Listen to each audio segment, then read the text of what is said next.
We are back. Good afternoon, everyone. Welcome back to the Hot Mic Podcast. The Hot Mic Podcast is where divergent points of view debate and discuss hot topics. I'm Nate the Barbarian, your humble host. And as always, I'm not alone. Today we got Tarris, Troy Horton with us. How you doing, Troy? What's up? How y'all? And Phil Heimlich. How you doing, Phil? I'm fine, Nathan. You just put the audience information. I'm the one whose views are basically always correct. So I just wanted to get a little clarification out on that point. Good to note that at the very beginning. Yeah. And Kevin Aldridge, aka the voice of reason. How you doing, sir? Doing good. I don't know. I don't want to have to dispute my friend Phil Hemlich right off the bat on this show. So I think I'm gonna let that slide for right now. I am sure that he'll have more than enough opportunity to do that as the show progresses. I have total faith in him. Absolutely. We got Anthony Prosser in the house. He writes, "Hello, creatives." He's got a question for Phil. Phil, you think y'all getting a black pope? He writes. Do I think? Yeah. So it looks like Well, to be honest with you, I'm actually catching a flight to Rome for the funeral later today. So I'll try and get a sense when I'm there of kind of what the mood is and see if there's any shot at that. All right. Is that serious? You seriously doing that? Or you just joking? I'm joking. Okay, you're joking. Oh man, come on! See, you got us. That's twice you done got me. Look. If Tarris would go with me, okay, maybe I'd go. If you can get me in the basement in that library, I'll go with you. See, again, I say this is just a testament to what we know about Phil, about his stature and his pocketbook, because the fact that it was actually even really considered that was a possibility, what he just said, lets you know that man's standing right now in the community. So, Phil, hey man, what can I say? Well, I can just say thank you, I guess. Yeah, I'm thinking don't mess up a good story with the facts. You should just roll with that one, Phil. Just roll with it, man. Yeah, we can. I'll broadcast live next show from Rome. That'd be dope. The audience will be none the wiser. So there's a lot of going on. We got about 14 days until the end of our democracy. I'm gonna keep running with that. About 14 days and it's all over. Wow. Maybe 21. We might get a reprieve like certain terrorists in certain countries, but about 14 days. So let's just talk it out until then. This first story comes from Cincinnati, and I want to get your thoughts about this. It's kind of interesting to me. That is a artist rendering of a proposed Martin Luther King Jr. memorial that the city is going to be breaking ground in for very soon. It's going to be over in a neighborhood called Avondale. They're spending about $1.4 million. There's an existing sort of memorial statue at this particular location. I don't remember what it is or what it says, but the plan is that's going to be replaced. Apparently, this plan has been in the making for a long, long time. And so now the city is going to go through with it. Again, $1.4 million for a memorial to Martin Luther King Jr. And if you live in the city of Cincinnati, the city is asking for your help. So it's going to be, you can see the rendering there. It's going to have a bunch of pillars and it's going to have text and words as well. And basically the theme is going to be nonviolence, but they want to include photographs from people in the public. So you can actually submit your photograph and perhaps it might be a part of this this memorial. City leadership says that it's more than a tribute; it's a call to action. But I want to get your thoughts about this. Is this a good use of taxpayer dollars, or what's your general thoughts about this? Yeah, I actually think it's dope, to be honest with you. I mean, I really like the design and the rendering there. I think it'll be a cool monument. I mean, I think it will function as a gathering space. I think it'll function as an opportunity, for learning, for the schools, as an opportunity to take, students there for field trips, whether it's around Black History Month or MLK Day or just whatever. I mean, I think it becomes a great community gathering and rallying spot, and I can see it being used, in that way. I think upgrading from what I understand was there, which I think got moved a few years ago. I mean, look, you know, there'll probably be some people out there who quibble about the price tag is $1.4 million too much to spend on something like this when there are other things. But the fact that the city has already allotted, I think they allotted this money, you know, several years ago, dating back for this project, and I think it's a positive. I think it's a positive thing to do, and a plus for the city. And again, it's another thing for people who visit the city for other things. You know, if you're looking for something to do or something to visit, you know, it's something else for people who might be coming to Cincinnati to drop by and take a look at. I like the idea of involving the community and having their contributions being a part of the memorial. I think it's a positive thing. I think if you want to be down on this, then you just want to be negative. I don't see anything. Um, you know, I don't see anything that I would quibble with about it. I think it looks good. I think it'll be good for the city. I have to agree. I'll echo what Kevin just said. It's beautiful. And with modern day technology, the ability to make that monument interactive, like Kevin was saying, when you take schools a field trip, you can activate that Martin Luther King probably. You know, you can activate all those, the visuals, and change the visuals as much as you can. I like it. The $1.4 million price tag on it. I mean, when it comes to parks, and Phil could probably speak on this as well. When it comes to parks and rec budgets, they have it in the coffers, so why not spend it? As in my opinion, I think it's a great thing. It's not going to do anything but bring more people to Avondale, which is getting a lot of more press. Because if I'm not mistaken, Cat Williams just had a street named after him there as well. So Avondale, great work, great momentum, and I hope it gets well used. Phil, your take? You want me to jump in there? Why don't you jump in, and then I'll follow up. Yeah, I hear what you guys are saying. I disagree with Kevin. I mean, if you're down on this, it doesn't mean you're negative. It just means that you've got different thoughts. So you can put me in that category. You know, if we're putting up monuments, I mean, I would take a Martin Luther King monument or memorial over, let's say, you know, something about Ronald Reagan or Abraham Lincoln or, you know, somebody like that. I would take that over that. But I do have some questions about it. Like, my number one question is why? Like, why are they doing this? Like, is just because we need to upgrade that particular spot in Avondale? Like why? And who chose Martin Luther King? That's number two. And then, you know, in this image you're looking at, that's the artist rendering. But the two individuals on the side there, those are the two founders of the design team.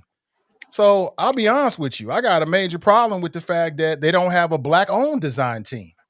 So, you know, one of the positives for me could be, and I don't know the details of this, is that if you've got Black artists and Black laborers and Black people who are a part of this and they're going to get paid off this project, I like it more. If that's not happening, I completely hate it. It's just the polar opposite, I believe, of what Dr. King believed in, to put something like this in Avondale at this particular time, and Black people are not getting paid off of it. And then the whole part about, you know, asking people for photographs, man, they can keep all of that. I'm sick and tired of the powers that be trying to shove Reverend Dr. Martin Luther King down our throats, nonviolent, nonviolent, nonviolent, when there was so many more dimensions to the man that I think are relevant. And, you know, they're asking for quotes. They should be asking for quotes. Like, they're going to put some of his gangster quotes and make that a part of the permanent memorial. I like it just a little bit more. But, you know, $1.4 million, I mean, all the problems we got going on in the city, and this is what they want to do. I'm sure it's going to be great. It looks cool and all, but if Black people ain't getting paid off of it, I hate it. And then I just feel like there's so many more people that could be more relevant. You know, put up a Black Panther memorial. Teach us something we don't know. Quit trying to shove the Reverend Dr. Martin Luther King, the homogenized, whitewashed version of him, down the throats of Black people.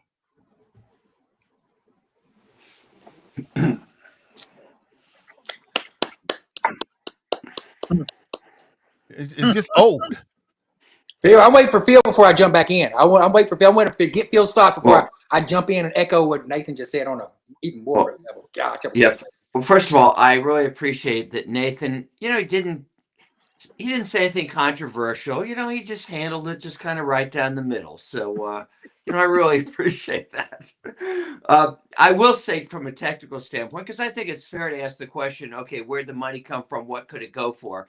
And the question is, the city generally has three different budgets. Okay, I've talked about this a little before. They have the operating and then the capital, but they also have, I think they call it a separate. I forget the name of the separate budget, which is federal money, where the federal money gets used.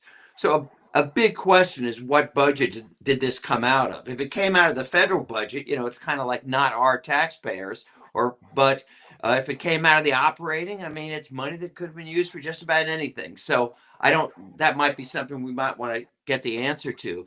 But with all due respect, I could not disagree more with Nathan that saying that, well, because it's about this, the memorial's about a black guy, that the people who work on it or run it ought to be black. I mean, does that mean if we put up a some kind of a statue or something to Jimmy Carter that we have to only hire white people and it has to be a white firm? I just totally disagree with that kind of philosophy. And I would respectfully say that has nothing to do with what Martin Luther King said.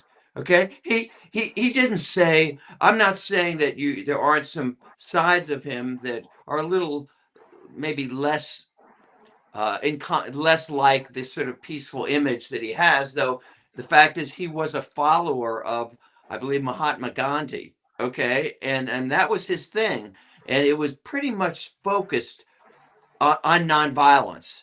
But in either case, I don't know of any situation.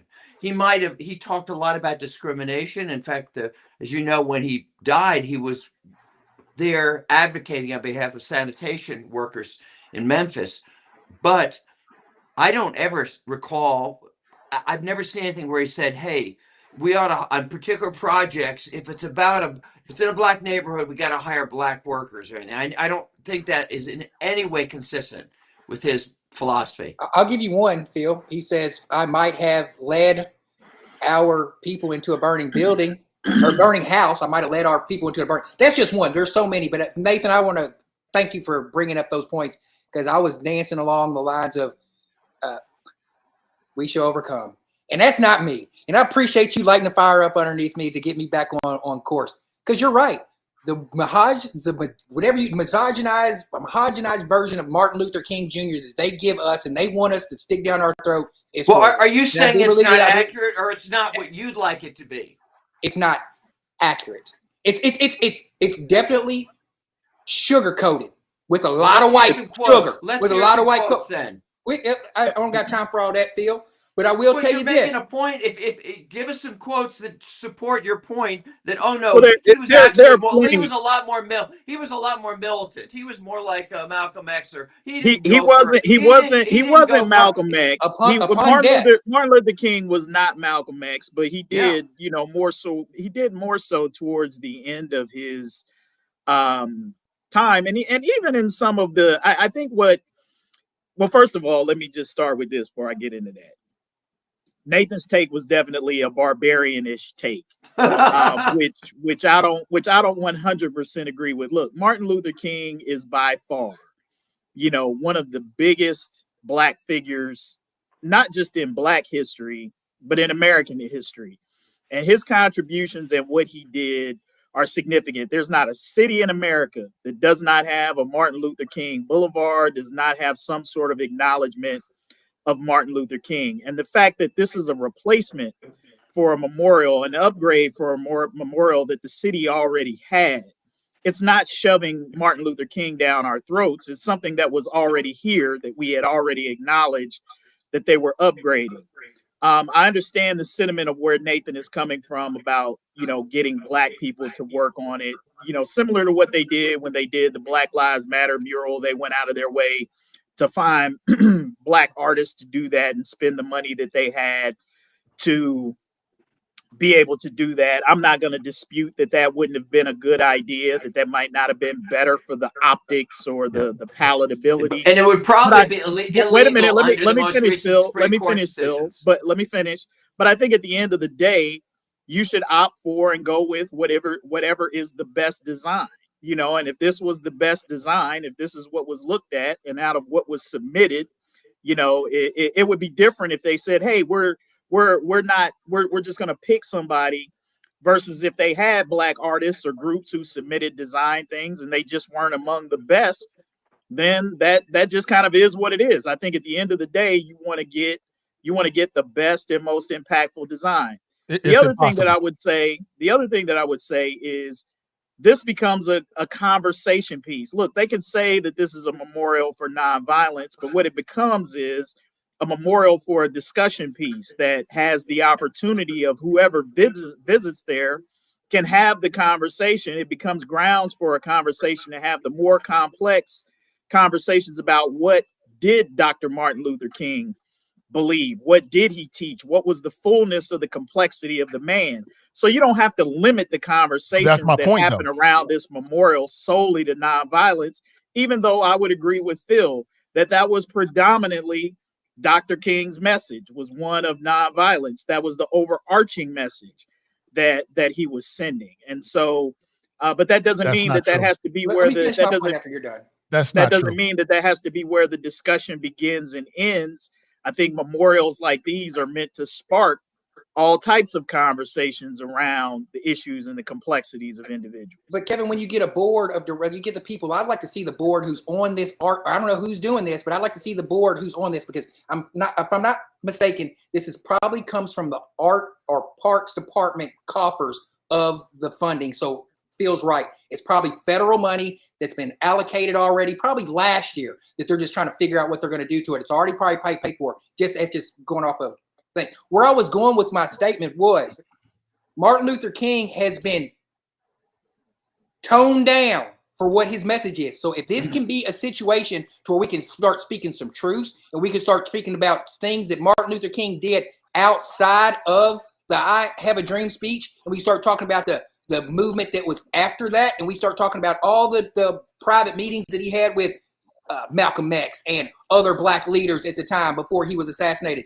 And then we start opening up more of Martin Luther King instead of what they teach us. This could be a good teachable moment. Once again, I'd like to go back to the boards of these nonprofit organizations who often like to use Black plight and Black art as their pet projects. And let's look on these boards. Are there Black people sitting on these boards that are making these decisions? Or is it white people who are, or whatever you want to call it, in DEI board that has no Black inclusion in on it, that are making these decisions and they feel good? I'll land my plane here. Did anybody go down there to the Ezra Charles Memorial when they unleashed that, undid the Ezra Charles monument down there? A lot of speeches being made. A lot of speeches. At the end, that's when they let his family speak. You think his family was a part of any of the design of it? You think his family was a part of anything of that kind of stuff? At the end, they had a couple of Black community leaders speak, but it was mostly white board members from these nonprofit organizations. Do you know what his title was, his name, like Ezra Charles? See if you're really this much of an expert, Tarris? I'm not saying I'm an expert. No, I'm teasing. But do you know what Ezra Charles was known as? The mayor? The Cobra. The Cobra, yeah, the Cobra. Okay, yeah. All right. Just want to get that in there. Yeah, I think Kevin is dead wrong on a couple things. One, at the very least, this memorial should reflect the entirety of who Martin Luther King was, and not just the safest parts of him, right? Because America loves to promote the safest parts of him, right? And so that's part of it. But then number two, the number one thing that Dr. King stood for was not nonviolence. That's not what it was. It was equality and human rights. It was not nonviolence. That's what the power structure wants us to remember about Dr. King, because they want to keep us tame and docile, and they don't want us to get mad and start tearing up stuff. So they keep promoting Dr. King, nonviolent, while the world around us is violent. So does that make sense, Phil? Does that make sense, Phil? What Nathan's saying, that they want to suppress Black people's emotions and control us? Well, first of all, that may be true, but the fact is, with all due respect, I don't think Nathan is presenting an accurate. If you were to sum up an accurate description of what the most important thing to Martin Luther King was. I agree with what he said about equality, human rights, but through nonviolence. I think that was as much a part of it. And I challenge any of you, Tarris or Nathan, give me a quote. Give me a quote from Martin Luther King where he says, "Hey, we need to start some riots." Now I know he said the riots are the what is it? The symptom of I forget the quote, but give me a quote where he said, "Hey, we need to be more violent. We need to be more militant. We got to get past this peaceful stuff." Give me some quotes that support that. Well, if you give me some time, I might be able to Yeah, come that's up with irrelevant. it. I don't have any with me Well, if you right don't have it, now, then why would you but state your opinion as such? Here, that's here, not here- my opinion though. But that's not my opinion. What I'm saying is Dr. King was far more complicated than the watered down, one-dimensional Well, version then that you the should have power some quotes structure to keeps support that. pushing on us. You should Yeah, I have some mean, quotes. I would say when I think well, about Dr. King, I don't think about just nonviolence. That's what they want us to think about him. What I think about a man who was about uniting working class people from all walks of life, doesn't matter what your race is, because you're in the same condition fighting against a country that has been racist and discriminatory against you. Well, That's what sounds I like think you're about. throwing your philosophy on him. That's what it I'm not sounds throwing like. my philosophy on him. I'm Why throwing my shouldn't he? knowledge. No, I'm throwing my knowledge about who Dr. King Well, was if you had, out to you give us on some this evidence podcast. of that knowledge. You keep saying he stood for other things. Well, give us some quotes. he stood for a lot of things. Look, I'll give you some as quotes. I'm sure Nathan has, as I'm sure Tarris has. Look, if you are black, you more than likely have consumed and read a lot and watched a lot about Martin Luther King and as well as other black figures, and so you do have an understanding that a lot of what you get in grade school and elementary schools is what I wouldn't necessarily call it a whitewashed or sanitized version. It's just a very simplistic. It's just a very simplistic version It's of whitewash, bro. what It's you get from whitewash. Dr. King. They highlight the "I Have a Dream" speech, certain parts of it, but not all of it. They don't highlight "Letter from a Birmingham Jail" and some of the other more uh, uh, I'll just say Which substantive is an sermons and messages that incredible document, though I think it's still consistent with everything that I was saying. Well, But it's a look, powerful document. Dr. King, if nothing else, was consistent. And let's not forget, this was a man of God who absolutely believed in peace. He also believed in justice. And part of the nonviolence was as much a strategy as it was a belief that he had, because what Martin Luther King was trying to do was tap into the conscience of America. And he knew that the one thing that white America would not accept and would always find justification for the violence perpetrated against them was if they acted out, was that if black people acted out in violence, it would not touch the white consciousness of America in the same way that nonviolence was. So he absolutely believed in it and peaceful coexistence as a way of life. It was part of his spiritual belief, but he also believed in it as a strategy to tap into the white consciousness here in America. So when I say that nonviolence was a big part, it wasn't the entirety of who Dr. King was, but it was a big part of his messaging and a big part of his overall strategy that cannot be ignored in the civil rights movement. But I agree with what Nathan and Tarris say, that oftentimes as things get taught today, it is white America likes to pull out and romanticize certain parts of Martin Luther King that To make them feel comfortable and that feel fit good. this narrative. Now, I don't necessarily think that it's a play to try to keep black folks docile, because I don't think the civil disobedience and everything that Dr. King and those folks perpetuated wasn't docile at all. I mean, yeah, it ain't pulling a gun or a club out and beating somebody down, but civil disobedience and the strategies that they used during the civil rights movement, I would not describe as passive or less aggressive. Yeah, if you wanna knuckle up, then yeah, you're not gonna like that aspect of Dr. Martin Luther King. And let's not forget, even though Malcolm X is most often known for "by any means necessary," he only talked about that as a last resort. He only talked about that as, hey, if white folks are going to come at us violently and aggressively, then I'm endorsing my people to use whatever means or measures are necessary to defend themselves.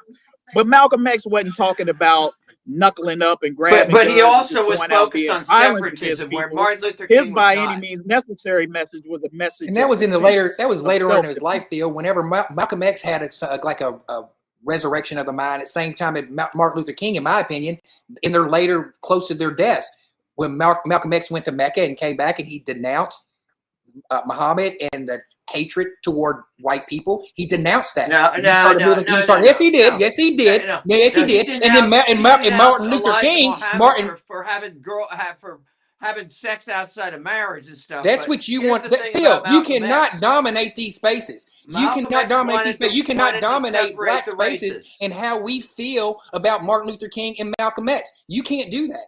You can't tell us what they try to do in white America. It's too. I'm not saying. Hold on. They try to feed us Martin Luther King Jr.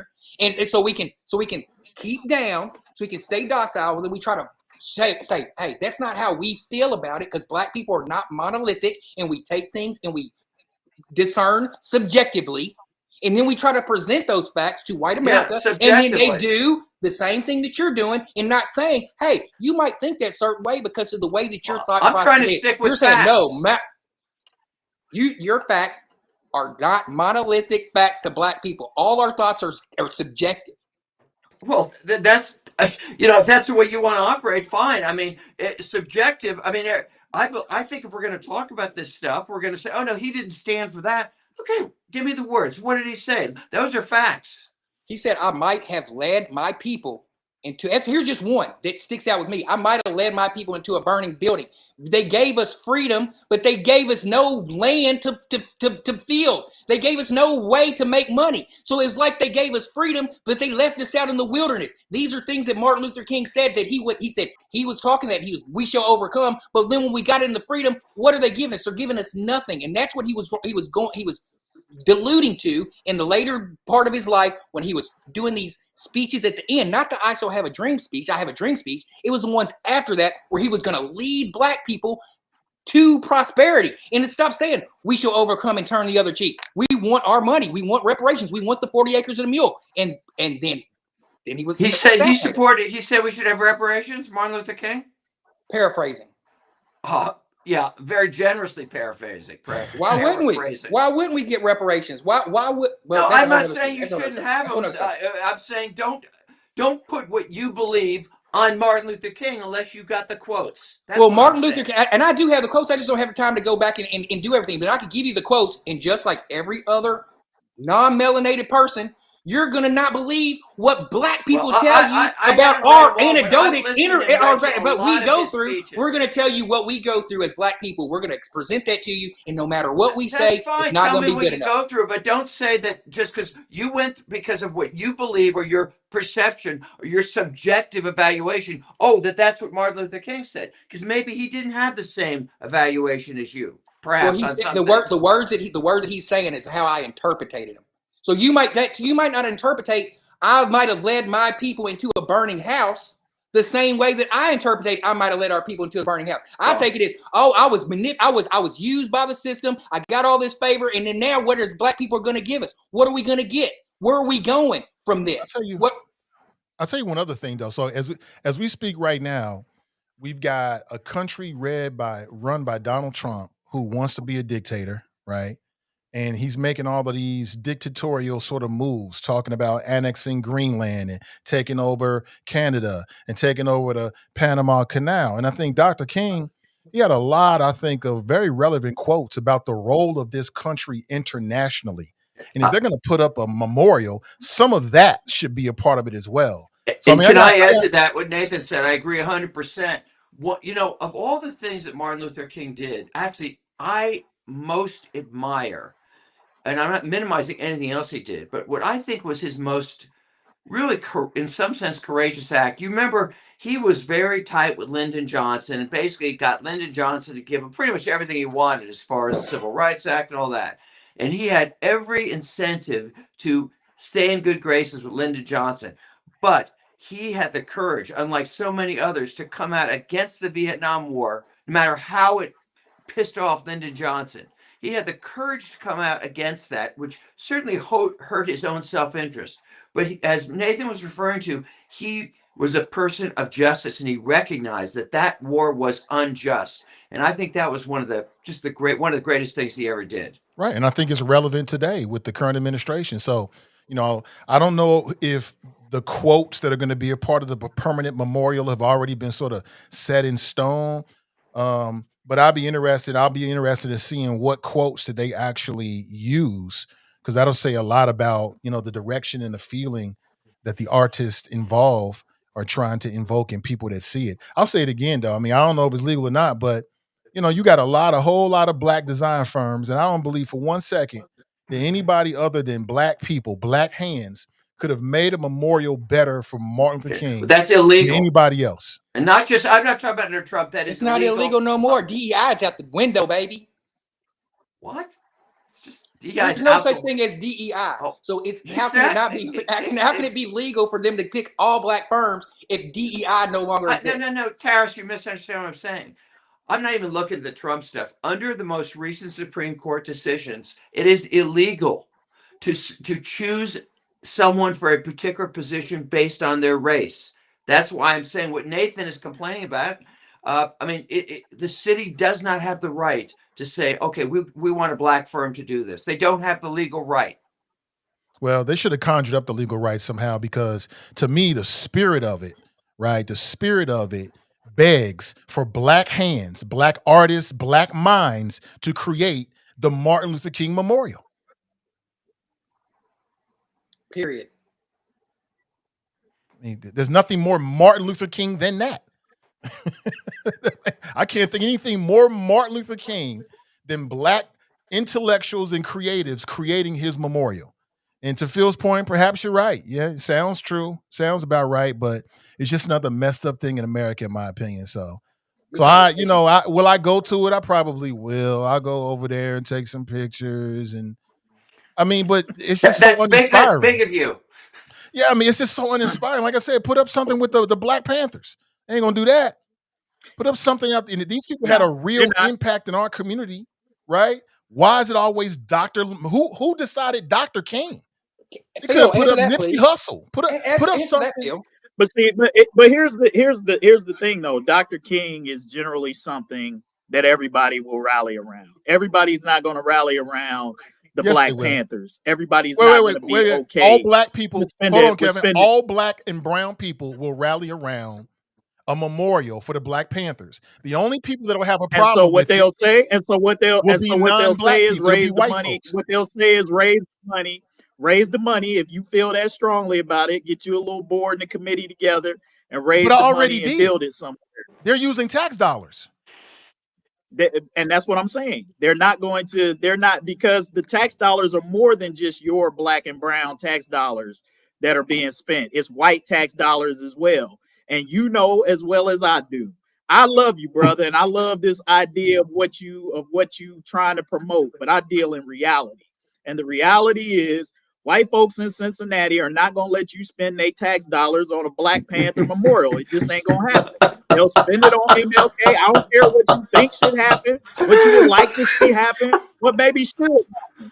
I'll head up the fundraising committee for the Panthers. I'll head it up. And that is a memorial for the Black Panthers spent with white tax dollars in Cincinnati. And you have made my point for me. Exactly. And because of what you just said is why I'm calling BS on all of it. Well, this ain't really about us. It's really about them telling us who our heroes are and what we're supposed to think and who we're supposed to look up to. You tell me city council. But I don't think that's accurate, because I think Martin Luther King about the whole thing at the very beginning. That's not fair. That's the reason why that's not fair, because the reality is this ain't really about us. That's not fair, because the reality is Martin Luther King this ain't really about us. You just made my point for me. This ain't really about us. Black people ain't getting paid off of it. Black people ain't making a decision. It really ain't about us. Excuse me. It's the city council made the decision. What's the racial percentage? I don't even know. What's the racial percentage on city council? They're the ones who made this decision. I'm sure it was made months. Yeah, but to Kevin's point, even though what is the racial? I don't know. What's the racial makeup of city council these days? Because they are the ones that are the ultimate decision makers. They're the board. They're the they that you guys keep talking about. And I would No, also say that if it's I'm not. not They're not mistaken, I just think today. from the reporting, Who else makes the I think decision from the besides reporting, them? The local wait a business minute, Phil. community. Wait a minute, Phil. Let Tough. me say this. Let me say this, and I'll go back and check the reporting.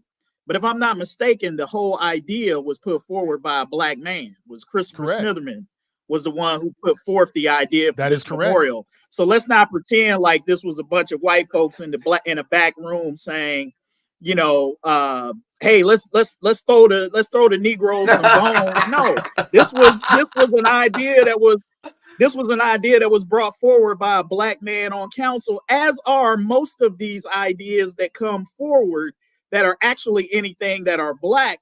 Look, trust me, and I don't mean it. This may come out and sound harsher or worse than I mean it to sound, but white folks in Cincinnati ain't sitting back trying to think of what they can do to please you. They're really not. The only black initiatives that you get are typically the ones that black people on council bring forward and do. So that's why I'm saying, like, this idea that this is white folks trying to show us our heroes or shove things down their throat. I might agree with that if somebody white, if this was a genesis idea of somebody white, but it's not. It's an idea. It's an idea that black people brought forward or pushed. Can't have it both just like ways, the Marion Kevin. Spencer. Just like the Marion Spencer Memorial that they're doing. Do you think that they would be doing that if black folks didn't stand up and say, hey, because they didn't do it. They had a little plaque out there at Sunlight Pool at Coney Island. That was about the extent of what they had for Marion Spencer. If it wasn't for black folks on anything stepping up saying, hey, this is what we want or this is what we need, you wouldn't have half the stuff that acknowledges or recognizes black folks around. But now the you're city. trying to have it both ways. So first you say, do you think that white people gonna let you put up a memorial for the Black Panthers as if white folks are the shadow government as we know they are? And then you want to turn around and say it was a black man's idea. So which is it? Who really controls it? We both know it's white folks. I don't care who came up with the idea.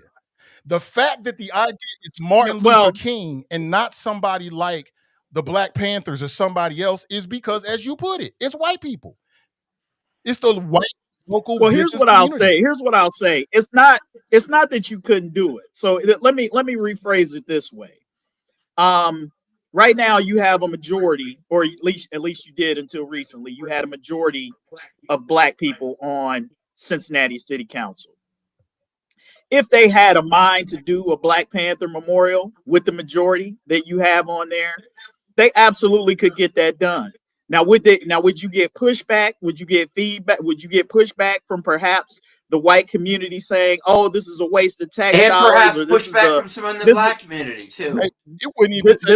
This is a terrible idea. Absolutely, you would get that, and then it would come down to whether those council members, when the heat was on, had enough to stand up and not worry about re-election or where their campaign dollars and things of that nature were coming from. And would they stand 10 toes down and say, we're going to build a Black Panther memorial? Look, they got a Black Lives Matter mural out in front of City Hall.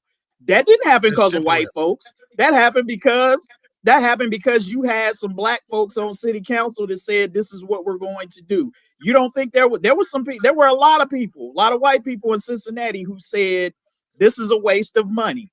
But there was enough momentum and there was enough belief from the black people on council to stand 10 toes down on that. And you got it. If you had a majority white council, you wouldn't have no Black Lives Matter mural in front of City Hall. Maybe not. You would. Maybe not. I see the point you're making. No, there is no Nathan. You know as well as I do. If you had 6 or 7 white members on city council and a couple of brothers or sisters, you would not have a Black Lives Matter mural in front of City Hall. They were Democrats, they would. But the context of when they made that decision matters. So let's take it back. So when they made that decision, it was in the wake of what happened with George Floyd. And the whole country, city councils all across this nation was trying to come up with symbolic gestures to prove that they stand with black people. So in that context, I'm not so sure, but I get the point you're trying to make. Phil, no, that's why he's smiling. Phil is like, if I'd have been on city we already council, know that. and there'd have been 4 or 5 people like me on city council, there would be no Black Lives Matter mural. That's why Phil is smiling Actually, like the yes. Cheshire Actually, cat, because he knows what no. I'm saying is Actually, true. Tarris said something kind of in between there that was actually correct. I can assure you, white or black, if there was a majority of Democrats on city council, they'd support the Black Lives thing without a doubt. I mean, I can tell you right now, there was a competition when I was on city council between the late Todd Portune and my friend Tyrone Yates and Dwight Till. I mean, it was who can be more pro kind of civil rights, more pro equality, more pro black community. And believe me, there was no lack of that on behalf of white people if they were in the Democratic Party. Facts on that one. That's Facts facts. on Maybe. that. Because they But like, you know well, what? white Democrats Yeah. like their pet projects all the time, and they'll come and march in downtown, but then they'll go out, just at least in Kentucky, they'll come march downtown, then they'll go back to Fort Mitchell or Fort Thomas in their white communities and be like, I was just down there with Jerome, and he let me carry his Black Lives Matter flag, and it was so great, and some of this white You're guilt is wrong. falling off of me. Hey, You're wrong look, for that. I got You're more wrong for that. guilt. That may be Listen, true. I come from That a may be family. true. I got more guilt than all of you put together. But I do want to mention one thing. As we're listening to this, there is a movie, if you haven't seen it, that really, really hits on some of the themes we've talked about here. It's called The Trial of the Chicago Seven. Okay. If you haven't seen it, you need to. And I'll tell you why. It talks about, first of all, we brought up the whole anti-war thing, how frankly, the Chicago police literally just beat the hell out of nonviolent protesters. And it talks about how basically the Black Panthers and their leader, Fred Hampton, were just murdered by the police there. Oh, I mean, really? yes. And hey, look, I'm not saying I didn't know this, but I'm just saying I'm just telling you for what it's worth. If you haven't seen it, that movie just illustrates that and brings it out in pretty powerful detail. We'll do. We'll check it out. I'll say it again. Can I give him this quote real quick? That Sure. Nat Turner put this up. He said, "You wanted a quote, and he's got it. It's in the chat if you want to pull it up, Phil." Okay. At the very same time, America refused to give the Negroes any land. Through an act of Congress, our government gave millions of acres away in the West and the Midwest, and that's the truth. Especially you're talking about Lyndon B. Johnson and all that kind of stuff. During that time, they were giving, it was a Homestead Act that was going on right there, where white America was getting houses in suburban neighborhoods, and black people were getting nothing, getting No argument. line. Hold on. And I know this to be fact, because let's go back to my father. We talk about Lyndon B. Johnson and the Vietnam War. If it wasn't for the Vietnam War and my dad and his friends fighting for equal VA benefits, my dad wouldn't have been able to afford a home where we afford a loan, because it was blatant red line. But no argument to that. So that's what I'm saying. Martin Luther King was not always on his outs of his life. He was going after economic equality and all that. And he said he might have led his people into a burning building. And by that quote, again, his last speech was basically standing up, not necessarily for a black, though maybe a lot of these sanitation workers may have been black, I don't know, but he was standing up, and I agree. He was standing up for economic fairness in that last speech, in that last place he was at, no question. And there's nothing economically fair about spending $1.4 million, and black artists and black creators are not touching that money. There is nothing economically fair about that. I'm looking at these two individuals, and God bless them. I wish them the best. They're probably at the top of their game. But there's no way in the world that there aren't some black design firms that could not have done this same job and did it better, because they're of Martin Luther King. They are his people. They've got that soul. They carry that burden, and it would have been transferred through the art. And it might be illegal, but the right thing would have been to do, to me, in my opinion, is put some money in the hands of black artists. That's what should have happened. Anything less than that is a travesty. $1.4 million, and if I live in Avondale, what does that do for me? Looking at that. Meanwhile, these two individuals probably splitting $600,000, $700,000 for that. That is a travesty, man. Shame on everybody involved. Shame on everybody involved. And you know what? We brought up that Black Lives Matter mural. Shame on the city. I feel the same way. Instead of coming through with some real tangibles for black people in Cincinnati, they put that money into a mural. But props to Alandis Powell and what she has done with Black Art Speaks. And it's amazing. She's actually creating opportunities for black and brown artists. And I don't know if they were a part of this, but they should have been a part of this because they're from Cincinnati. So what sense does it make to take Cincinnati tax dollars and give it to non-black people? And I believe they're down in Well, Texas. first of all, Nathan, you're That making makes no sense whatsoever. You're making an assumption. I don't know who those guys are. You're making an assumption that all the people get money off of this are white people. If those two guys, if they are, I didn't read that, but if those two guys own the firm, sure, they're going to get a whole bunch of money. But that doesn't say anything. You're making it like only white people are going to work this. It's going to take tons of construction people to put that thing up, and you have no way, I should say, to know. Oh, they're all going to be white. Well, I mean, just judging by this, you got a white female and a white and an Asian male. They had to hire a firm, like Kevin said. They looked at a whole bunch of designs, and they liked that one the best. Yeah, okay. I'm sure they did. You're turning that into like this major denial of civil rights. I think you're pushing a little bit too far. Hey, listen, we can agree to disagree. I think I'm straight on point. This is ridiculous. It's ridiculous. And you're going to put this in Avondale? This is ridiculous. It's a waste of money, basically. But they got to do something. So, but good debate, though. Let's move on. I love my guy, Nathan, man. He is ruthless. Man is ruthless. Nathan, I love it. You do like to stir things up.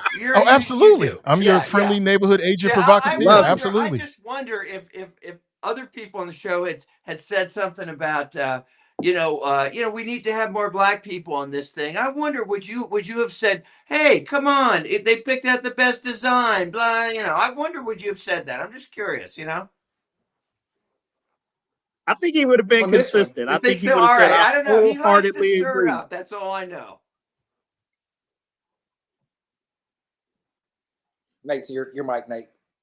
Sorry about that. Yeah, for Sierra, she wanted me to put it back up again. This is an artist rendering of the project. So we were talking about Black Panthers, but listen, if they decided to use some of his more militant and controversial and challenging in terms of the ethos of America quotes, I don't think they would have got the green light for that.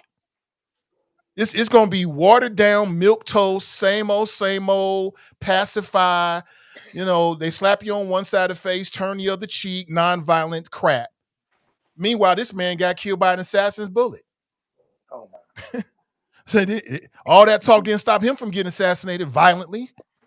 So I hear it, but America needs a reckoning, and this could have been an opportunity for this city, and we just blew it. But let's move on.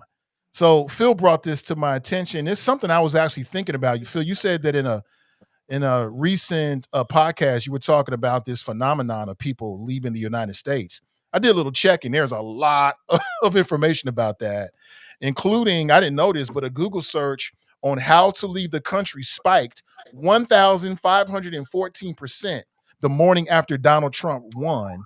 And in a lot of different surveys and polls, people are saying that they would consider and are considering leaving the country.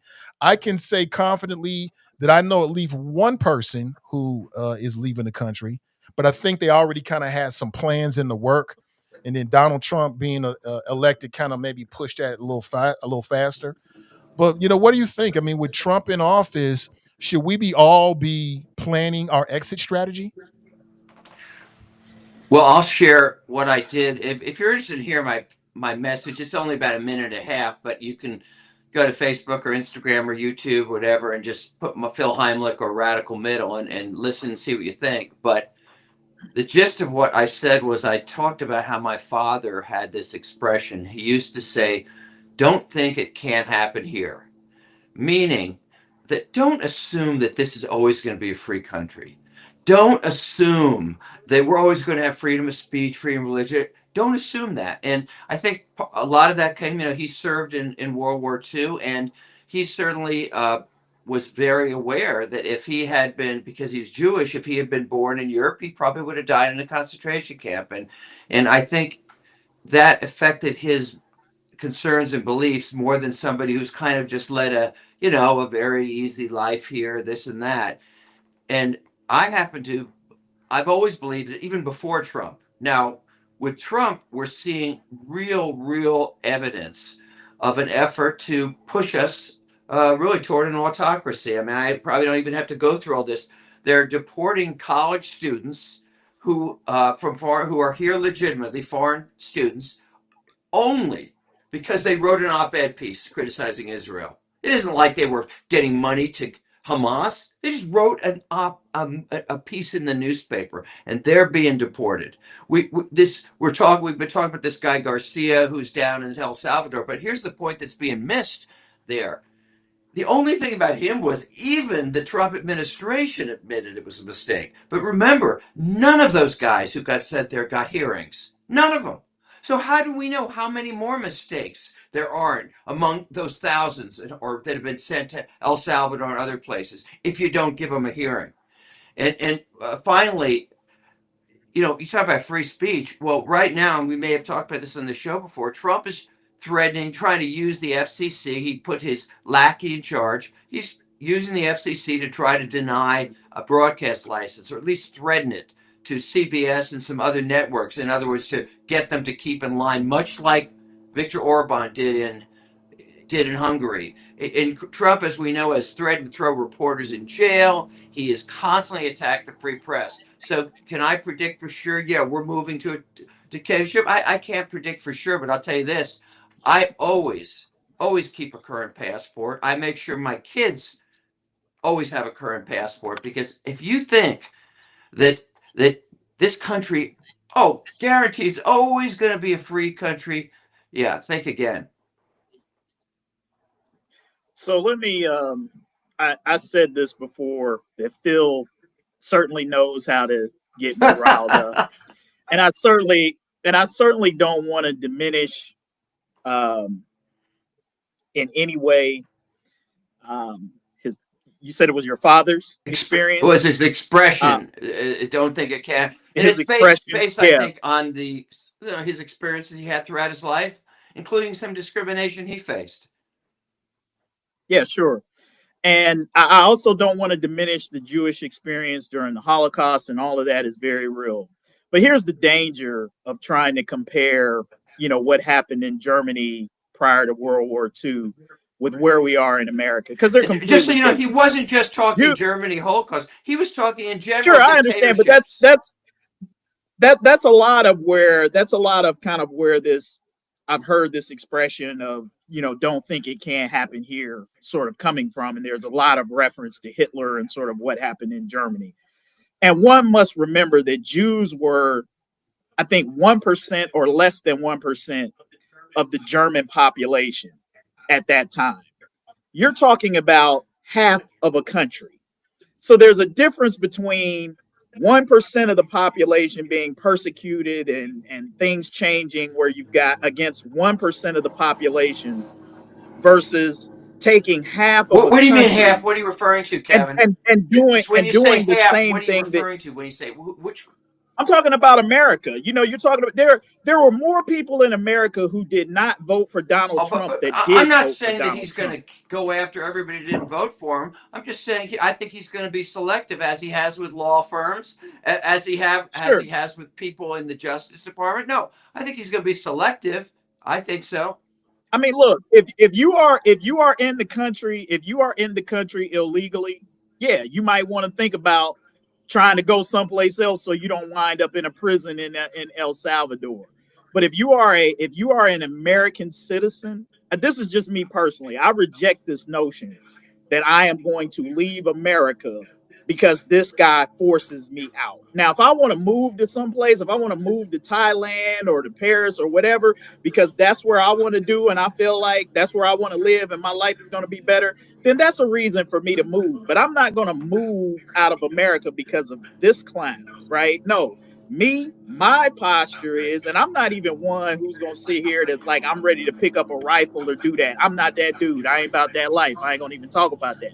But if it came to that, if it was necessary to fight for what I believe in the country, right? I would be prepared to do that before I would leave, right? And I think that there are a lot of people who feel that same way, that why should I, or why should anybody who has worked hard or has suffered or had their ancestors die for this country and die in wars and other things, why would I just abdicate that to somebody like a Donald Trump and get my passport and leave? That's just my mentality. I'm not going to let this dude force me out for what ancestors went through slavery and died for. No, I'm going to stay in here and I'm going to use whatever devices that I have to fight for what I believe in. For me, maybe that's my voice, maybe that's my pen, What about other right people? now. What And about other if it, people in your family, whether it's cousin's wife or whatever that may that I mean, I certainly feel, and I've said this very clearly to my kids. You know, yeah, truly. I mean, and I think you'd be the same way. If we put, I mean, sure, I understand you're feeling that way, but what if we have people, especially younger or more vulnerable people in our family, and we see something coming down? I don't know. I would want to protect them by getting. hey, everybody's got to do what they got to do for their family. I'm not, look, if you feel like you can't take it and the stress is too much for you and you just got to get out of here, then you do you. But I just think for me, my mentality as somebody who doesn't like bullies, who doesn't believe in cowing down and bowing down. I mean, I hear people all the time that are ready to fight the police, that are ready to resist the police, but you gonna let this dude run you out of the country. That makes zero sense to me. Like you're willing to die in an altercation against police to stand on what you believe, but you would leave the country because of this dude. I don't see the disconnect I don't. there.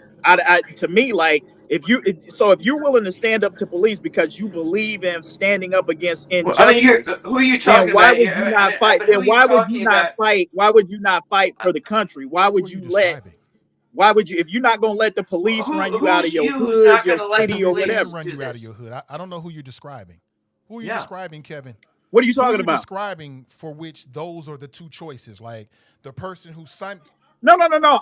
I'm using examples of where I've heard it. When we get into these conversations about police brutality and things of that nature, a lot of times black people in particular, will stand on this notion of resistance, resist against this, fight back against this injustice, this unjust authority that is trying to rain down and bully and brutalize people. Some So people I'm move away from saying that. if you would feel that strongly about standing up against law Yeah. enforcement and resisting, why would you not feel that same sense of intensity against someone you feel like who's trying to bully you on a much Right. larger level? Like why would, if you would stand on one, why would you not stand Yeah. on the I other? don't So know. I just think either you are somebody who believes in resistance or you somebody who I believes don't. in I think that's running. a false choice. I really do. I don't think that those two choices. That's not what it is. Because, for instance, my grandparents migrated from the South. They were leaving Southern oppression and racism, right? Along with police brutality, lack of jobs, and a lot of stuff. They didn't leave the country. Nathan, you kind of hard to hear. I don't know if Yo, you can turn you your hear me mic now? down. Yeah, I can hear you a little better. You were a Okay. little low, at Yeah, least I on was just my end. saying, like, that's just the nature of people. Like, I don't fault somebody. And here's what I would tell people: if you have the resources and the wherewithal, then you should be planning your exit strategy. You should be making sure you get your real ID this year. You should be making sure that everybody in your family has a passport. And you should at least, on some levels, divert some time and brain power to where you're going to go if the ish hits the fan. That's just being smart. But listen, my black people, my people, along with a lot of other black people up north, my grandparents and they migrated from the South because they was leaving Southern oppression and was trying to find a better place. They left one part of the country to go for another, as did millions and millions of black people. So yeah, people leave racism and bad situations all the time. And Um, so if you got the wherewithal to maybe have a place in Canada, or and my recommendation is, You want to go to a country that is nuclear powered or at least has an alliance with a nuclear powered nation, because those are the nations that the United States doesn't really meddle with a whole lot. If you don't have nuclear weapons, they'll play games with you. If you do have nuclear weapons, they make friends with you. So that would be my plan. Kind of think about, if you make that exit strategy, where you're going to actually go. But hey, I don't hate somebody. I don't think that's un-American. I mean, listen, if you I didn't say it was if you un-American. see I it, said if that's what you got to do, then yeah, do you. you're I think I leaving a said that. threat, Kevin. My posture though is, I'm just saying, me personally, You just don't think the threat is big enough. if you believe in something and you believe in a place and you believe it's worth fighting for, then you don't, in my opinion, you don't leave it. You don't abdicate I it hear you, bro. That to sounds good. to That somebody sounds else. good. But I look at it almost like, well, we just had a flood here, right? We just had a flood. You had a lot of people that evacuated their homes because they live on the river. They're within harm's way. It's just it was something bigger than them. And I think politically, in terms of what's happening with the Trump regime, you might find yourself in a very similar situation where you're dealing with something that's just bigger than you, and it's a threat to you. And if you want to leave and flee and get to higher ground and get to safety, then you should do that. Yeah, and think Hold about on, the I'm gonna fact go that too. I want to go too. Trump said, you know what he said to the guy from El Salvador? He goes, "Hey, I think we may want to start sending American citizens there." Oh, but I'm just talking about the real bad ones. Well, guess what? Maybe he thinks Kevin Aldridge or Phil Heimlich or Nathan Ivey, they're the bad ones, or Adam Schiff or whoever it is. And I'll tell you this: if those, whether it's FBI or ICE, whatever, if they show up at either of our doors with guns and everything, hey, I don't think we're going to be fighting back. I'll Yeah. tell you, Phil, I'll never make it to El Salvador. I can tell you that. I can assure you of that right now. If Donald Trump and his goons show up, you won't have to worry about 16 weeks of coverage of me in El Salvador. You may have a couple days coverage of the funeral and all of that type stuff, because trust me, in that situation, I'm not going to go quietly. That's just me. And I'm just keeping it real. I'm not going to El Salvador. I'm not. That just ain't it. You will hear about the unfortunate, passing of Kevin Aldridge in an altercation with federal troops or whoever Donald Trump sends to the door, because that'll be the story. We hope too, that man. doesn't happen. But just in case, if it should, the three of us are committed to jointly writing your eulogy. Just so you know. Hey, I want to speak on like what we all. Bro, Please I'm do. gonna try to get you And back. roll back We all said a few I'm things gonna like go that. further than the eulogy. I'm gonna try to get you back. With my limited resources, Yeah, I'm they- sorry, from the they come dead. get you. I'm gonna try my Excuse me. best, bro. That happened to word. Jesus. I know. Seriously. Kevin has great values, but come on, that happened to Jesus. I don't think Kevin's. I'm a little wary of that concept. We're talking about especially you bringing him back. We're talking about 50%. Like you talk about 50% of America that didn't vote for Donald Trump, right? So let's take the 50%. No, we're not talking That's about about that. 66%. that didn't vote for Donald Trump, right? Correct. Okay, so but he still won over. So let's take half of that, or let's take the 20. Let's just take the 27% of people who identify as proud Democrats right now. 25. Let's say 27% of people did. I don't know those And then you numbers. guys are taking. Y'all, you haven't heard of the approval ratings of the Democratic Party being 27%, and that's being generous. And so you want us to take on the rest of us who maybe aren't scared of Donald Trump and his regime. The rest say 70% of America. And let's take it a step further. The people who don't have privilege enough to have passports. Talking about me and my whole family got passports. That's a luxury. That's not a right that you can just What do you go mean? to. I'm Hold sorry, on, why is it Phil. a You can't luxury? cut me off on this one, my guy. Not this one. Because this is a privilege. Having a passport is not, you can't just go to the DMV and get a passport. You got to go do. You go to the post office. All right, Sure. cool. I'm going to leave it at that then. Phil, What you cost just you, made about my point for me. You made my point for me. I'm not going to say nothing else. I'm going to let Phil lay in there. And I'll just say this, my last point, and I'll land it on here. My parents, I can trace my lineage back to 1888, right here in these United States of America. I ain't never going nowhere. Ever. No matter how these fields in the world want to take what I'm trying to say about how you take a passport as something you should get. Something you can just go get. Oh, I can just Anybody can just walk in a post office. I don't know. It's not a Well, you need luxury. about Now, 150. Nathan is right. Nathan is right that people of means can Convicted felons, can they get a passport? No. How many people in the black community are convicted felons? All right, that's the difference between saying it's a luxury. All right, cool. So it's okay. That's what I'm saying. It's not a luxury. You can't just go and getting a passport is a luxury. It's not something that you can just go get like a driver's license. Like you can just go get like a personal ID. You have to go through a process to get a passport. So you're just saying that's why I'm like you guys are. It's like you're creating fear. Oh yeah, I got my family ready to get out of here when Trump. When the majority don't even have the privilege that you can even just get a passport. So you're saying the majority of people are felons? I'm saying the majority of people in the United States don't have passports or the means to just get up and go. And then here's what I think. Yeah, no, here's what I think Tarris is saying, Phil, and I think this is some of what. Look, I get it. You know, you ball and your pockets are fat. Most of us on this podcast right now are in a privileged financial position where getting a passport is not a hardship. You know, most of us probably already have one.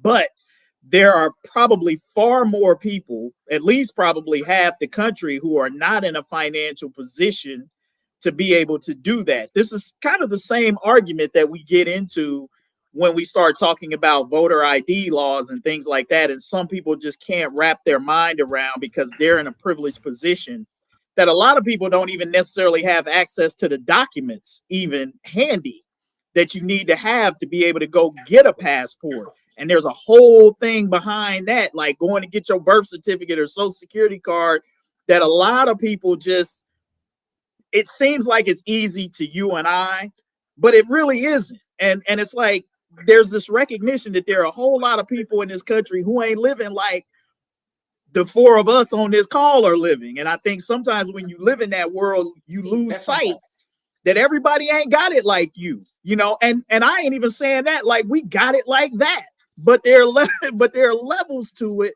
in this country when you recognize that even when you don't think you're well off, like there are people who are a lot worse off than you, and their ability to just pick up and move.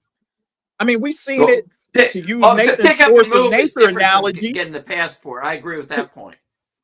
Yeah, moving the country, but I mean, to Nathan's force of nature analogy, like there were a whole lot of people who were around for Hurricane Katrina who got caught in that, not because they didn't want to get out, they couldn't get out, right? Like, and that's kind of hard to fathom. Like, well, why didn't they just walk or get, you know, like you'd be thinking those types of crazy things, but some people are just stuck because of their situation. They don't have the wherewithal to escape. And that's why I'm kind of arguing as vehemently as I am about if it comes to that, you know, for me as somebody who believes in it, like those are the types of people that somebody has to stand around and fight for. Like it's and there were people like that who stood around and fought for us in this country. When we were in slavery and we were going through the Civil War, there were a whole lot of people who stayed and stood up and fought against the machinery of that. They didn't just leave and they didn't just say, oh, I can afford to get out and blah, blah, blah, and this, that, and the other. It's like, no, you believe in this is what this country is. This is what this nation is. And there's some things worth fighting for. And quite frankly, some things worth dying for. And if you ain't got that in your system and your constitution, then what is it that you live in and believing for? Like that's just where I'm coming from. But like you said, hey, everybody ain't built that way. Some people got to do what they got to do. And I'm not vilifying anybody for that. I'm just saying, as for me, that's where I stand. And I believe strongly enough in what I believe that I would not back down quietly to somebody like that and just abdicate a country to them and say, I got to get out of here. That's just not how I'm built. That, bro. But I also think that when you're actually faced with that kind of threat, the kind of threat that would make you want to pick up and leave, you start to realize that home is where your family is, right? You start to realize home is where your wife is, where your brother and your mom and them is. If you get all them together, you can make home anywhere, right? Ain't nobody got time to be dying for nothing. Ain't nobody got time for that. Because this idea that because you got a couple of shotguns and a handgun, you're going to be able to resist the police, let alone the SWAT team, let alone the National Guard, the U.S. military. We need to stop lying to people. You don't have no chance whatsoever. When they come to your house and they say you're leaving, you're leaving. And that's the Cincinnati Police Department, let alone a SWAT team. You cannot stand up to that kind of force, that kind of training. You ain't got no chance whatsoever. And so we need to tell people the truth. Your shotgun and your whatever guns, it is not enough. They're going to drag you out one And who way or controls another. the FBI and the Justice Department now? They're not independent anymore. But here's what I'm saying. This is why I'm not willing to go off the ledge, you know, sort of where Phil is going. And this gets to my point of where I understand your point. If, again, just using World War II Germany as an example, it's a lot easier to suppress 1% of a population than it is to suppress 60%. And so the assumption is that everybody in the military, that everybody in an authority position in government in the United States right now is 100% in the tank for Donald Trump. That's where you guys go too far with this. Why I can't get on board with it is because it's the assumption that Donald Trump has control of everything. He does not. I know it might appear that way because you're losing some things here, there, or whatever. But to think that Donald's just going to be able to run roughshod and turn America into World War II Germany or Hitler ain't going to happen. And it's not going to happen easily because there are a whole lot of people who would push back in the various areas if it came to that level.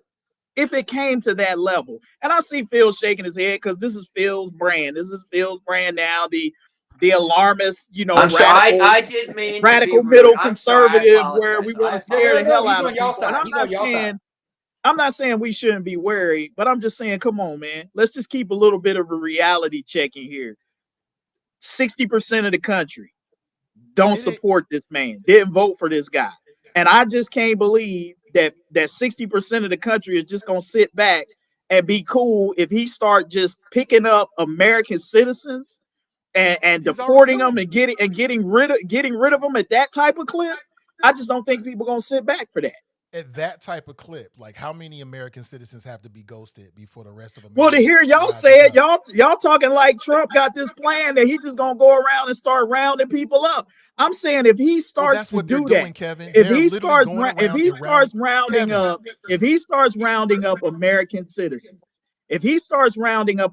citizens, I don't believe that the American public is going to sit back and just be cool with it. He's doing it right now. And the American public is sitting back. I mean, people are having protests, and I love it, in almost every major city in America. But the American public is sitting back right now as you're watching what this man and his minions are doing to the federal government. They're ghosting American citizens. They're stopping American citizens from coming back in, from traveling abroad. They're kicking out people for no reason, just making up reasons. What do those citizens look like, Nathan? They're lying What on do those citizens, what do those quote unquote citizens you talking about look like? They look like American citizens. No, you know what I'm asking you. What skin color are those citizens you talking about? Most of the people I've seen so far have been brown. And okay, Asian. So Hispanic. Yes, that's exactly my point. Let Trump start rounding up some white folks. I guarantee you, let him start rounding up some white folks. Can I respond to that? This is exactly what you're talking about. So talking about the kind of scale of things that you're talking about, what you guys are talking about, tearing down democracy and changing it, is going to involve rounding up some white folks. He could round up some white folks today. And as long as he puts the right label on them, the part of the country that supported him will continue to support him. As long as they're Democrats or liberals, or maybe they're illegal sympathizers, or they're working or transgender. Americans would go. Half of the people that supported Trump won't say a word about it. And can I add something to that? There's an assumption. There's an assumption that the media I see makes, and commentators make. They go, well, if he keeps doing this and the economy goes bad, the Democrats are going to take over Congress, and Trump will never be, or no Republican will be reelected in 2028. Yeah. See, that assumes that he's going to just let our democratic institutions operate as they are. That's what that assumes. And in my humble opinion, I can't guarantee it. I don't think that's going to be the case. I think you're either going to see by 2020, you're either going to see martial law used as his Flynn and his other cronies recommended to him back in 2020. You're going to see that, or you're going to see some tinkering or change in the process that's basically going to deprive, however, I don't care if 80% of the people in the country are against Trump. I think he's going to set up so they're not going to have the ability to vote him or vote his cronies out. Okay, let me go. I gotta get this thought out. Let's get to Donald Trump. Donald Trump is the epitome of, let's say, white supremacy. Okay, so whenever the Latin vote is the fastest rising vote there is that is out there, so the mass deportation that he's doing is nothing more than fear. Let's go back to slavery when they used to break black men and they would take the biggest black man and they tear him down and they put him in and they parade him in front of the black community to say, if you don't get in line, this is what we're going to do to you. That's exactly what Trump and his cronies are doing with this mass deportation. They're going through, and now they're taking the people like the El Salvador guy who's in El Salvador, and they're putting him up, they're propping him up and using him as a political prisoner and for political grandstand, saying, look, all y'all are fearful. I know Hispanic people that don't send their kids to school now because they're fearful. It's fear. And when you guys are get on here talking about, I'm gonna lead the country too, that just does nothing but pour gasoline on Donald Trump's agenda to put fear in the Hispanic community, to control them. It's a dirty, and he's using the media, in my opinion, to do it too. And then us as talking heads, we're talking about like being scared. I'm not scared of Donald Trump or any of his people, and for anything, anything. Does that not make sense? And it's fear. You know, I think I guess I feel like and maybe we do live in a weaker America than maybe we live in Phil's weak America that I believe that it is versus the strong America, because we got all these Americans talking about leaving the country. So maybe we really are a nation of weak-minded, weak-willed individuals who are not willing to fight. Weak, Kevin. But to me, when you talk about not holding an American election for the first time in the history of a country, that is no small thing. How do you stop it? No, wait, Phil, let me finish, because this is where I gotta feel like I just gotta put an end to the madness. Is you are talking about a guy who is going to do something unprecedented in the history of this country to not hold an election. And you want me to believe that the American public is just going to sit back and take that with no sort of resistance or response? What resistance can they make? What can they do? There'll be resistance. All right, Phil. There was a Democratic primary that y'all didn't have. I'm talking about if the system gets tweaked, adjusted, whatever, so we don't have a say. I totally agree that as things are going, if our democracy in terms of voting systems, if that stays intact, I'm not worried. But here's Here's a guy who Donald Trump set loose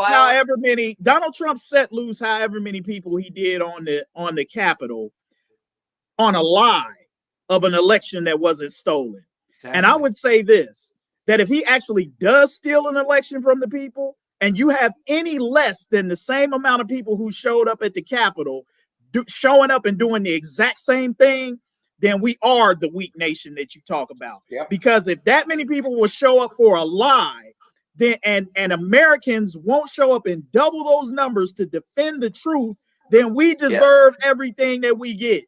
Do you recall Trump? Do you guys recall Trump asking one of his generals if in the first term, he asked them, you can look up the Woodward book, whatever. He said, is it possible to shoot the protesters in the leg? That's what he said. Okay.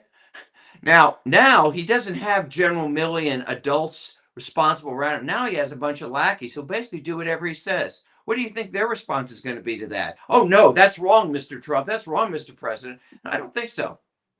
A couple things here. So, yeah, we are weak. In general, Americans are less in shape physically and mentally and spiritually than our grandparents and their parents. So that is true. We all know that this younger generation is not built like we were, and we are not built like our grandparents were. partly because of what they had to do, their life experiences. So we are weaker, but I don't think it makes you weak to flee from danger. You know what I'm saying? That don't make you weak. If you get to the point where you feel like this country is just bringing too much stress and just too much whatever to your life, that don't make you weak to pick up your family and make a family and make a life somewhere else. That makes you smart. And to Tarris's point, he's absolutely right. The vast majority of us, including me, does not have the resources to just pick up and start somewhere else. So we're going to have to muddle through it and fight our way through it and kick and claw and try to get the necessary things that we need so we can make a move like that. I'm in the same boat as the vast majority of the country. But that don't make you weak. That makes you smart. So here's what I would say, Nathan. I'm not gonna argue against that. But I guess the question is when you say you're an American, like what does that really mean to you? Like, is America just a place where you stay? Or is America really like a nation where you call home, where you believe in it, that you're willing to fight for it? If America is just a place for you to stay and for you to chill, then cool. You probably one of those people who can get up and bounce. But if America is a concept that you believe in and you think of yourself as an American and a nationalist, these are the same people who are willing to go to war to fight for their country, right? The soldiers. And I get everybody ain't built like that. Everybody is not built to where if the stuff hits the fan that they willing to pick up a gun or whatever and defend their post or fight for what they believe in. Maybe America don't mean that much to you, and that's cool, and I get it. Does that make you less American? I don't know. You got to wrestle with that. But I think that's the question that everybody has to ask themselves is, what does America really mean to you? And is it a country that's Can I respond? Can I respond that to is that? not the question, but go right ahead. That is not the question. Yeah. First of all, I didn't say it was the question. I said it is a question. All right. That Well, you need to ask. Here's my question. Would you say that all the millions of immigrants that fled to America from persecution and sometimes starvation to come to this country, and many of them came with nothing? You're saying, oh, they weren't real Irishmen. They weren't real. No, I'm not saying that. They didn't. They weren't. But they weren't raised real Russians. They weren't. No, they were weak because they didn't stay and fight. fight. They didn't come up in democracies though, Phil. And that is the difference. And that is the difference that y'all are missing. Is y'all are missing that America is different. America is not a dictatorship. America is not one of these other countries. America is not Russia. America is not Turkey. America is not wherever else you want to name. America is a different place. That's why people fight and die and scrap and claw to get here, because we are different. We're not like those places. Different how? And that is what I say makes the fight in us different. If we are a nation of cowards who are just willing to bend over, that is what has always made America different, is that we've stood up to the bullies, that we've challenged them. That's what we go around the world proclaiming about what makes America great. We don't run from anybody. And so either that spirit of the country is in you or it ain't in you. And I get that it ain't in everybody. But then you need to ask yourself, because an American ain't the same thing as a Brit or somebody else. It's a different thing. Agree? American schmerican. I want to be where my family is. That's what people need to ask themselves. What is family? And I ain't mad at home? you. Home is where my wife is, where my children is, where my extended family is. That's where home is. America has never lived up to its promises to people like me.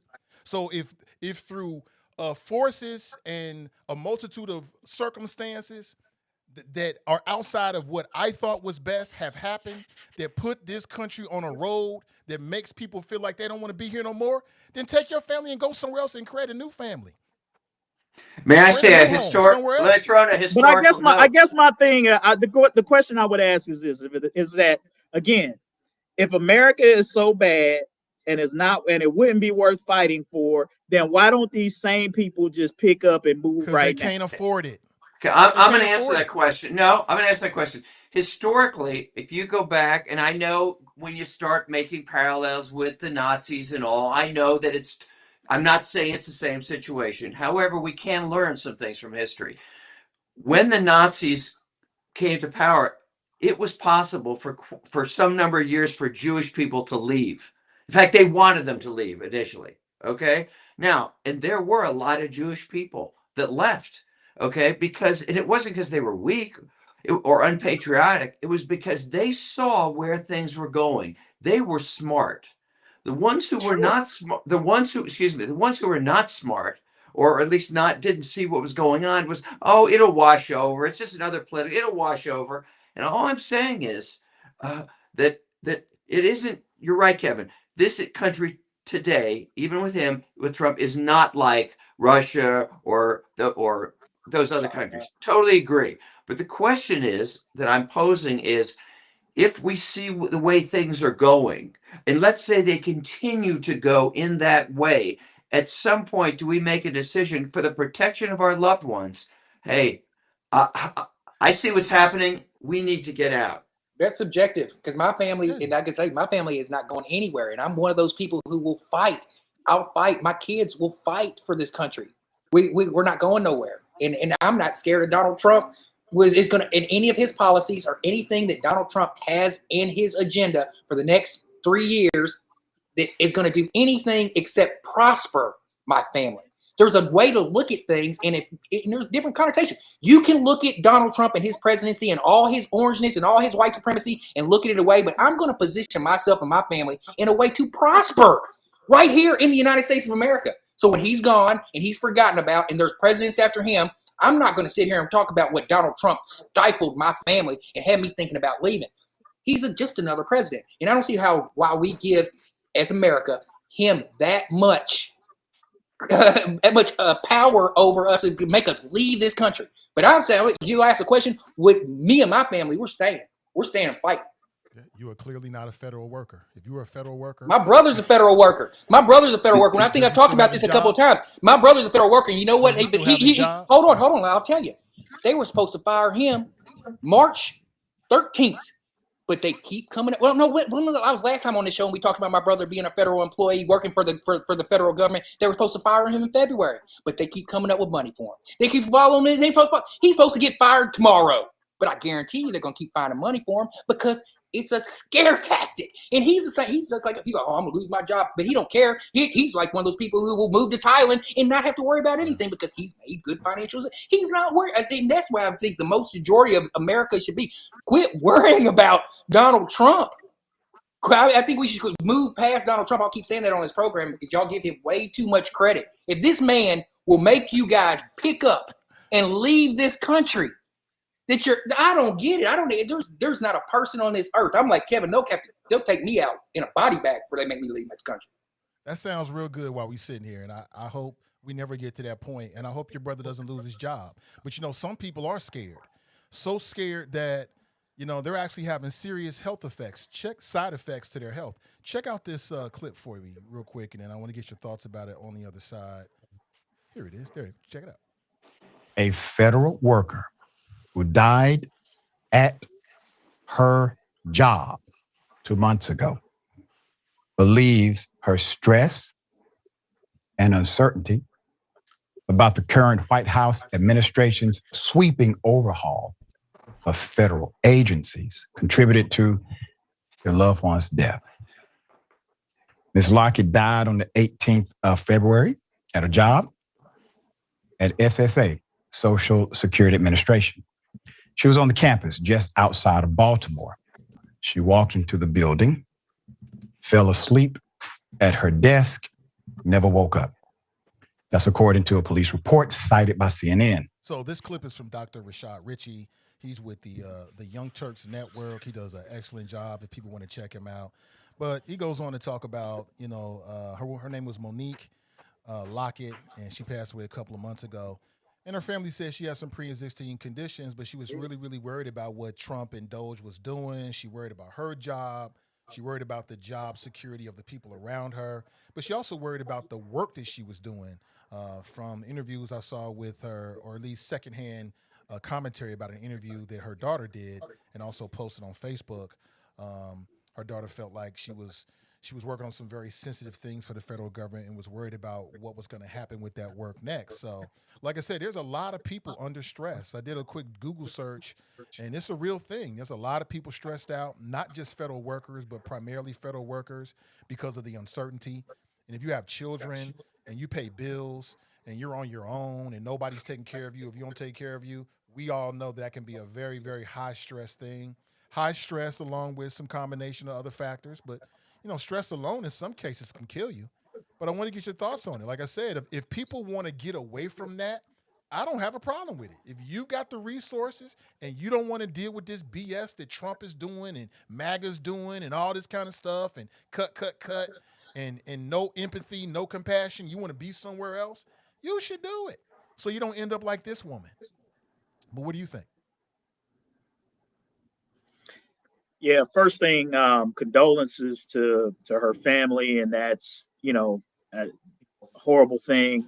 Certainly my heart goes out to them, and prayers, and look, stress is real. I mean, I think it's well documented that stress and the psychological effects of stress can certainly have direct physical implications on an individual, whether that's blood pressure, heart, all of that type of stuff. So it's definitely a real thing. And that's why I would encourage anybody who's listening to this podcast or whatever right now, if you're going through a period, whatever you have to do to get yourself to a place of peace or to de-escalate the stress, it's there. Look, there's nothing worth dying over. And I realize that everybody has, pressures and things that are up to them. And, you got to pay bills and worry about your family, but you got to be here for your family also. Primary concern, and your health is first and foremost in that equation. And so I think, Nathan, what always I think has helped me and helps me, and I realize it's different. Everybody doesn't have this. I have a spiritual foundation that sort of that sort of guides my life, that allows me to sort of make it through stressful situations in my life, because I don't allow myself to get to a point. My faith allows me to always keep hope alive, always recognizing that while it might be tough now, I just have to endure, and that there are better days around the corner, and I'm able to find peace even in a peaceful mind, even in a sea of chaos. And I get everybody doesn't have that. Everybody doesn't have that spiritual foundation. It certainly does help, when you do have that to navigate and manage through those situations, and just kind of keeping everything in perspective. If you are in that situation, if your job is stressing you out, then maybe you got to remove yourself from that situation. Start looking for a better job or different job, that's not going to put you in stressful situations where you have to make decisions that you don't want to do. Don't put yourself in that situation. I know that's easier said than done, moving and getting from job, but at least, put yourself in a situation where you're trying to find something different, where you're trying to get yourself. If it's stressing you out that bad, money's not everything. You know what I mean? Like there are plenty of people who I know who work in jobs that they absolutely hate, and it's putting stress on them. And I get, people got to put food on the table, but man, I hate to see people dealing with that type of stress and going through that type of stuff. And I would just say, whatever you can do to alleviate, get yourself in a position of peace, you got to consider doing that, because you got to be here. If you ain't here, if you ain't got your health, the rest of it don't matter. Echo what Kevin just said, and I believe that this is an opportunity to speak to people who might not have a relationship with a higher power. It'd be a good time to get one. This is a perfect time. Like if you see this person who allowed the stress of who's president of the United States, according to the interview from the connotation of the clip that you played, the stressors of who president of the United States ultimately led to the demise of her death. I would find a higher power and give your life and find a higher power and give your life to that person and find that peace. Because there's no way. Because if you ground yourself in a higher power, as Kevin was saying, no matter who the president is, that you're going to be fine. You're going to be able to get through anything. And that's what I said. This whole piece just makes me, because it was I watch some of the Young Turk stuff sometime, and it's a bit biased, and that was just to push a narrative to equate a death like that with Donald Trump. And if it was some kind of I just can't see that someone being so stressed out about who's president of the United States of America that they would die from it. And they did say, and in the beginning, they said she had she had pre-existing health problems, because when I've seen that picture, she didn't look like she was top physically fit. She walked and she took care of herself. Who knows?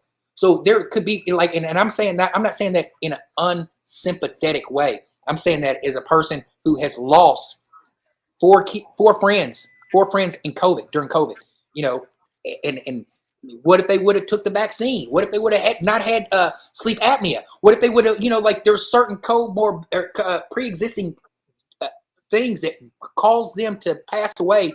COVID was the thing that took them over the top. That's what I'm saying with her. Who knows? And this is just a police report that we got. I'd like to see what the autopsy report says on why he passed away, and then we can see if it was, just like a stroke. It could be a whole lot of things. This is just what the police report said, and Young Turk, the media journalist with a biased opinion, putting out things. Yeah, I just feel like Donald Trump, Doge, the Republicans, and anybody that voted for Donald Trump, you got blood on your hands. You got this woman's life is on you. You are the problem. Nothing to do with she ate too many cheeseburgers. Nothing to do with that. I think nothing to do with her health. Nothing to do with her. I think that's disrespectful for you to even trivialize what happened by making jokes about it. Well, I'm a Republican. But saying I got blood on my hands, by me saying my rebuttal to me to wash the blood off my hands is, if I got blood on my hands, I'm gonna say McDonald's might have had something to do with it too. Now you got blood on your face and your hands. You're just making it worse. Now you got blood all over your face and hands. See, what we're learning here is that people are people. Like, they have hearts and lungs. They care. They got people they care about. This woman was 5 years away from retirement. That's why she didn't leave. There's a lot of people in that situation. The federal workers deserve to be treated like human beings. They deserve to be treated with compassion, even if you're making cuts. And so the moral of the story is that the way Donald Trump and Doge, Republicans, and people like you, Tarris, because you seem to be so happy with what Trump is doing, all those people have blood on their hands because they're allowing these federal workers to just be treated this any old kind of way. And yeah, you older, nobody else is coming to take care of you. You're close to retirement. Your job matters. You just can't walk away from it. I'm sure she probably went to church. Yeah, but you stressed out because you don't know what these crazy Republicans are going to do.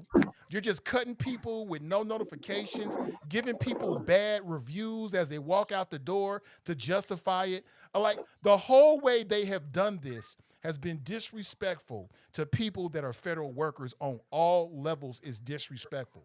And you shouldn't treat people like that. So, yeah, you got blood on your hands. Her death is on you. On you, Tarris, and anybody else that voted for him. Can I throw another example? It's not a death, but it reminds me of it. That how people, through their cruelty and lack of compassion, can just wreck people's lives. Do you remember this mother and daughter testified at the January 6th hearings that were election workers and just ordinary people did their job. And Rudy Giuliani and Trump made up this total lie that they had a video. Oh, they're passing it like it's cocaine, meaning they're passing ballots around as if there's, and Trump called them scammers. Remember that? And so did Giuliani. Guess what? These women were terrorized because all the MAGA people were just going after them, found out where they lived. They had to move out. They had to move out because of this. And, in some ways, I believe, and I'm not laying this on you, Tarris, but everyone who supports Donald Trump, whether today or in those days, how could they not care about this? How could they support him, knowing just what was done to those two people, not to mention all these others? Because it's a focus on self. I mean, look, here, this is the sad truth, I think, about sort of how most people operate. People vote based on their self-interest, right? So for whatever reason, you and I can disagree, and we do. I know most of us on here, maybe with the exception of Tarris, vehemently disagree with the election and the voting for of Donald Trump. And no matter what you say about those who voted for him, they voted for him for their own reasons, whatever those reasons were. And it wasn't in consideration of how what Donald Trump did was going to affect other people, right? I think, I'm not saying everybody votes that way, but a lot of people do. A lot of people are very self-interested, and they, quite frankly, aren't concerned about how what happens affects you. Now, they do care about it when it arrives on their doorstep. Again, I always like to bring up, Rob Portman had a very specific point of view about homosexuality and gay marriage and things of that nature until it landed on his doorstep with his son, and then he changed his perspective. So oftentimes we don't change our perspective until again, it lands on your doorstep. So as Nathan and some people were saying in the chat as we were having that last conversation, like, yeah, a lot of things sound good until it arrives on your doorstep. We all like to believe that we're this type of individual or that type of person. But, well, you find out when you get tested and, you actually get tested in the fire. So I think that what happens too often is we look at people as numbers on a spreadsheet. So when you talk about eliminating government waste and bloat, like that's a catchy campaign slogan, and people always love to hear that. Yeah, get rid of all of that government waste or whatever, until it comes down to the point that where you recognize that, yeah, you're going to be laying thousands of people off, and that's going to impact and affect thousands of people's families. And that's going to put a ton of stress on a whole bunch of people. But I think when people are talking about that, they don't view it that way. They don't view it in the humanity of the individuals who are going to be laid off and the collateral damage that that's going to leave for their families. It's just a quaint political saying and a talking point. But when you start to put faces on it after the fact, then that's when some people, not everybody, because there's still some people who don't care. But then there are some people who start to be like, well, yeah, I don't know about this. Maybe this is a little bit much. It's more than what I thought, or I don't like the way that he's doing it. And that's the danger of politics, is when we take out the compassion and the human faces. That this is why I've argued many times on this pod, Phil, when we talk about policies are about people. And I say this, for every policy, there's somebody behind it. There's a family, there's a job, there's something that's going to be impacted. So you can't just talk about policy without talking about the human cost of that policy. And a lot of times when we get into these campaigns and these debates, the humanity goes out the window when we need to spend more time evaluating, like, who is this policy really going to impact? How many families are really going to be touched by this, instead of just looking at it as like cold numbers or dollars or whatever. There's a family attached to every dollar that you talk about with the government. When Donald Trump stopped campaigning in 2020, when he stopped campaigning after he lost in 2020, he immediately started back up. I'm sorry, he lost. I can admit it. I'm not one of those. Oh, I didn't know. Yeah, I'm not one of those, Phil. Everybody but Trump will admit it, and those he holds at gunpoint to force him to say that it was stolen. Donald Trump is the only person who actually might. I don't think so. Republicans had to live through 2021, 2022, 2023, 2020. So we had to live through everything that you guys are living through right now.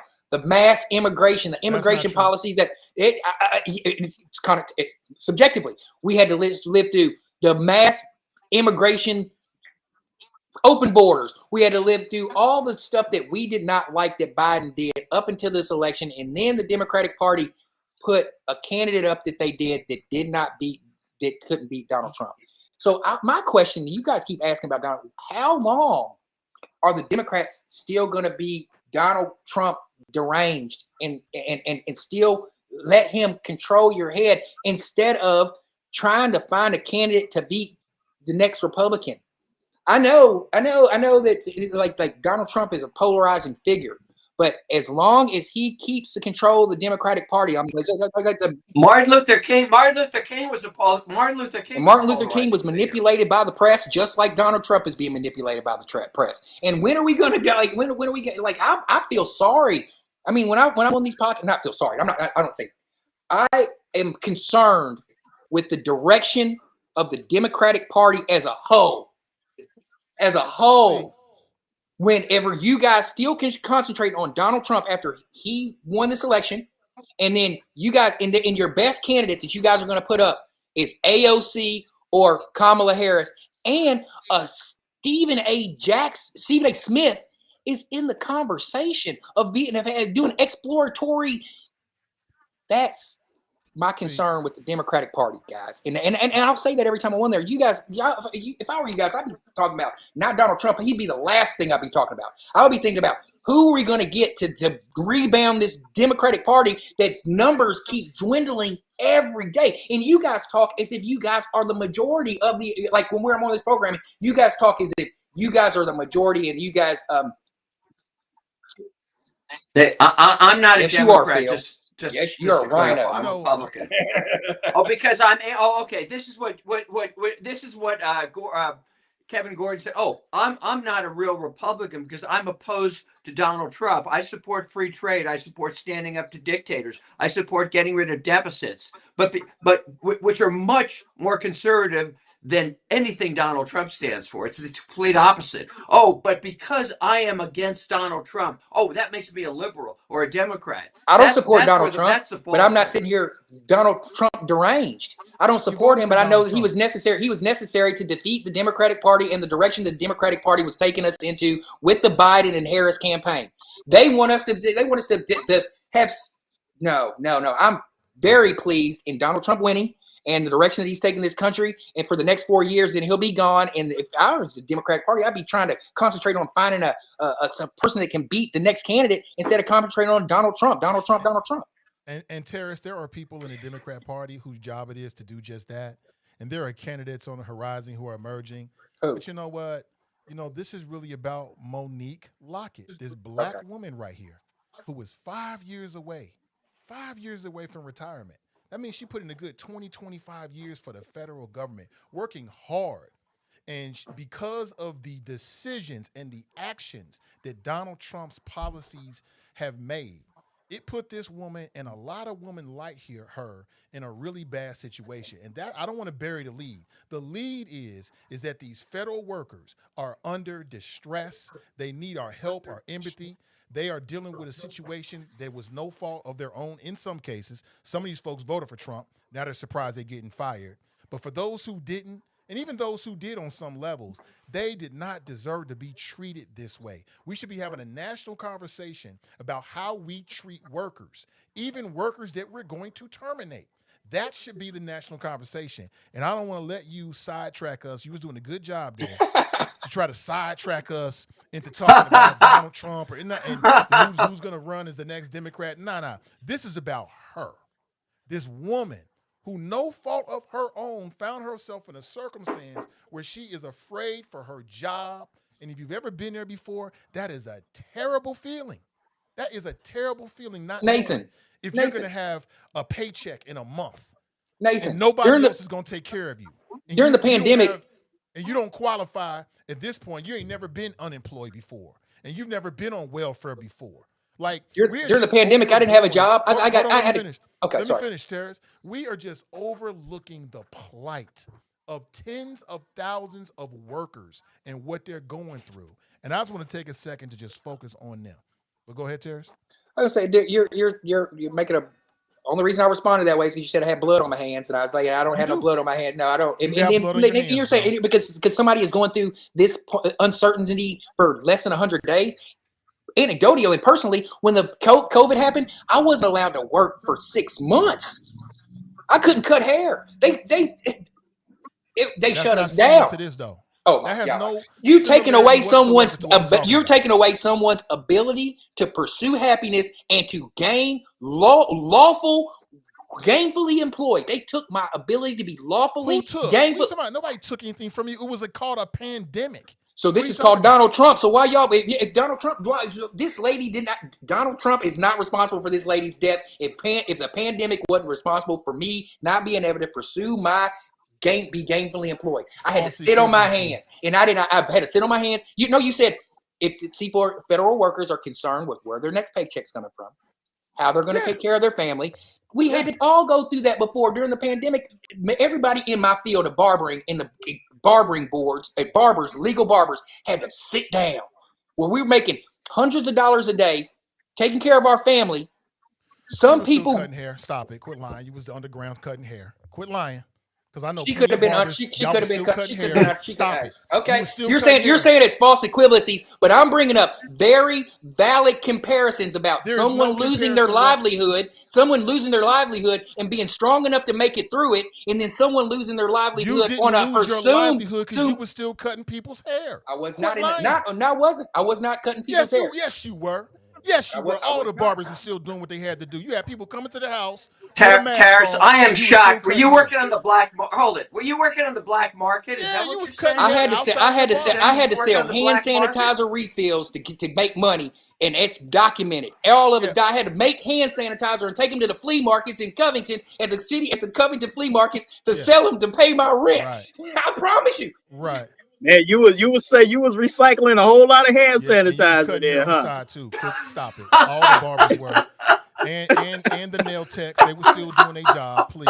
At You're trying to first, compare the at first they circumstances were. of the pandemic to what she's going through are similar only in the sense that you may lose your job. That's what I'm But saying. That's what I'm contextually, saying. no, but contextually, that's the only similarity. We're talking about public policy, unilaterally through executive order, not even through Congress, with an unelected billionaire running around cutting people's jobs with no real calculation other than they just don't feel like you need to have a job. It is nowhere near the same, and that's why I say you got blood in your hands. If Look losing at a you. job, You're if making it losing worse. if losing a job is the same comparison, that's what I'm saying. You're saying I have blood on my hand. I'm saying I don't have blood on my hand because I lost my job the same way she air quote potentially could have lost her job. I actually lost my job along with a lot of other people, and we had to fight through it. We had to be strong enough to be through it. And you're saying just because Donald Trump's the president and this lady You didn't lose who I your had, job, and you probably got a fat stimulus check. I to did get not. You over. I did not. Please I did stop. not. I did Please not, stop. Nathan. I did not. I mean, I wouldn't get on here and tap on here. I would not. No, none of that stuff. I didn't do any of that stuff. Those executive orders about staying at home and staying in place went out through the whole state of Kentucky. It applied to everybody. It wasn't arbitrarily just barbers. Just because somebody just decided we don't need barbers, there is no similarity. Whenever they were letting people come back to work, the barbers were one of the last people to go back to work. I mean, you were already working. Stop it. You know you was cutting hair. Just admit it. I had to move to Texas to cut hair. Time. I moved to Texas to cut hair. I moved to Texas to cut hair. So I love a good Texas to cut hair. I told you was still cutting hair. I had to get up and move out of my situation and move to pursue happiness, just like you wanted to say, because Donald Trump's the president, people just have to move. I had to actually do that. Let me say, my eyes are getting misty now, hearing what Tarris. They should be, yeah, Phil. man, that I sanitizer story. am emotionally overwrought. I just want to share that right now. Yeah, I agree with about Phil, my man. friend. That sanitizer story, man, that's about the saddest thing I've heard. I hope you guys are serious. But this is the truth. I'm telling you the truth. Let me just say this. I love a good analogy as much as the next man. And me and Nathan always go back and forth. I do have to agree. I understand what you're trying to say, Tarris, but it's not exactly sort of like an apples to apples comparison what you're trying to make. Here's what I would say is I kind of feel like what she was experiencing, and this is one of the challenges that you'll hear people who work in, corporate America or in the private sector. One of the issues that they always have with people working in the public sector is this very thing. What this lady experienced is the same type of stress that most Americans who work in the private sector have to deal with every day. You live under the specter of potentially being laid off or losing your job because your company might have a bad quarter, or if you're in the restaurant business, you know, maybe you have a down month because people aren't coming in. I mean, I think the stress of just sort of work life in the private sector is always one of where nothing is guaranteed.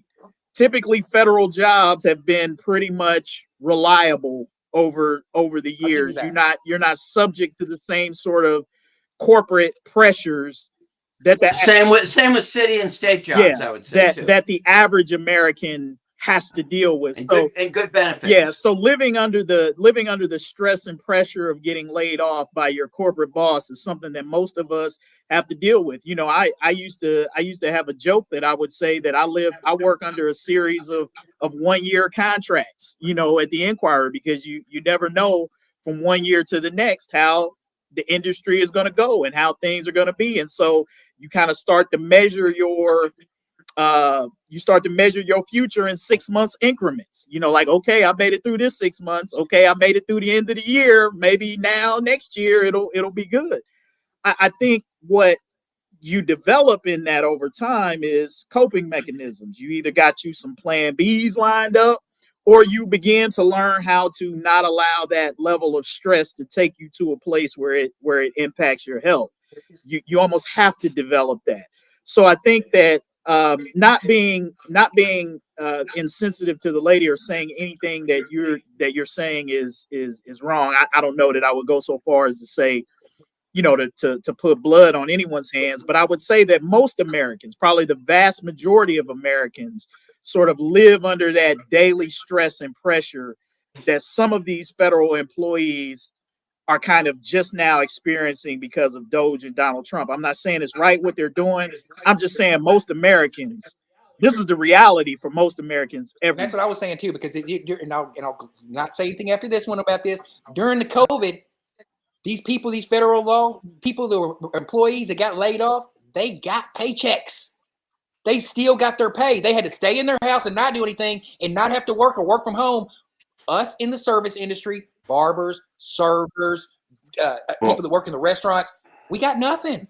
We got go home and stay in the house until we tell you to come out. So I understand what Nathan's going with the stressors is like. So I do have empathy, but they still, like when I was bringing up, you say there's no comparison. Actually, the COVID part in our plight, in my opinion, is worse and more stressful because they said you can't work and we're not going to give you any money. It took us like 3 or 4 months to get any kind of compensation. So that's where I was going with it. Not to be empathetic, but when you're saying we got blood on our hands because Trump caused her stress, I'm like, man, I had way more stress than that during COVID personally, in the people that I know, than not to say, oh, the president, Donald Trump's the president, so I might lose my job, so that's going to cause my demise. You know, the most unfortunate thing is that I think that what we should be having is a national conversation about how to deal with workers, even workers that you might be thinking are going to be terminated. And I think comparing what's happening with Doge and Trump, and again, I'm not there, but from what I'm reading, I don't think it's the same as what people are dealing with on a regular basis. This just seems to be chaos. You got people that, you know, let's say, you know, a month previously had a positive review. They're getting laid off, and then all of a sudden they got a negative review, which harms their ability to move on. I just feel like we are over. It's absolutely the I same, think that Nathan. we If are. you know, I there's know. some corporate Let me cultures finish, where Joe. I get it. if you have a new regime, if you have a new this has happened to me.